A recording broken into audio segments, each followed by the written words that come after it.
Hi Seamus, I'm just in Cloughjordan for a few days and I was wondering if you could tell me more about the local area, particularly where we are at the moment here at the church. Oh, no bother at all, Melissa. Sure. Anyway, first of all, you're welcome to Cloughjordan. And we don't see much tourists around these days, so we're glad that maybe you made your way down to see us.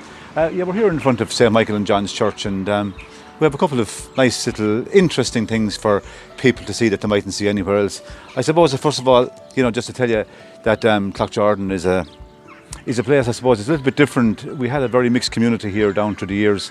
Back after Cromwell and the settlements and all that, with big amount of Protestants towards Catholics, and that had its own effect. But there's a bit of a story here in relation to our site here in Cloughjordan, actually, where the local parish priest wanted to buy a site in Cloughjordan. We already had a church a mile out the road, but people wanted it in Cloughjordan. So he went along, and this went up for auction here, and he bought it.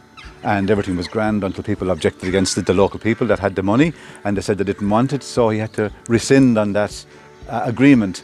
And believe it or not, a local Protestant man actually stepped in and bought the site, and then he sold it to the priest.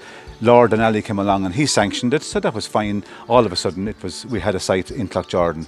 But there was a lady at the time who said there will never be a Papish church in Cloughjordan, she said, because she said, I will never hear a Catholic bell ringing or see a Catholic church. And you know what? It was true in the end. She didn't, because the time it was built, she was both deaf and blind. Anyway, come on, I'll tell you some more. So here we're at the Holy Water Font here in Cloughjordan. It was from the old Modreeny church.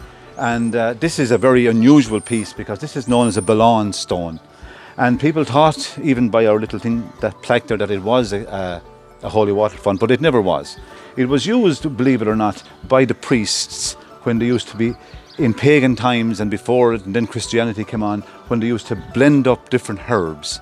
And as you can see, if you have a look in here, Melissa, you can see here where the stone is so rough, and there's a little fleck through it, and so when you can imagine, if you use a pestle with that, it would grind up stuff very easily inside in it, and they'd make a paste, they'd mix it with holy water, and they'd apply it, for instance, if you had bad sight, or if you had bad knees or whatever, they had a different cure for it. So they were the local doctor as well as being the local priest, and that was part of the thing. And down in Lura, actually, they found a book there recently with all the different cures that was applicable to the different ailments that people had of the time. So this was out in Modreeny, which was our church, and it was back since about the 12th century when that became in here. And then when the church was knocked after the Reformation, it was taken out by a local farmer who used to wash his spuds in it, didn't know what it was, and Father White, Lord have mercy on him, was told about it, and he recognised it and seen it and brought it back and put it here. So that's a nice piece. Now people say, so what's unusual about it? Well, let me tell you this.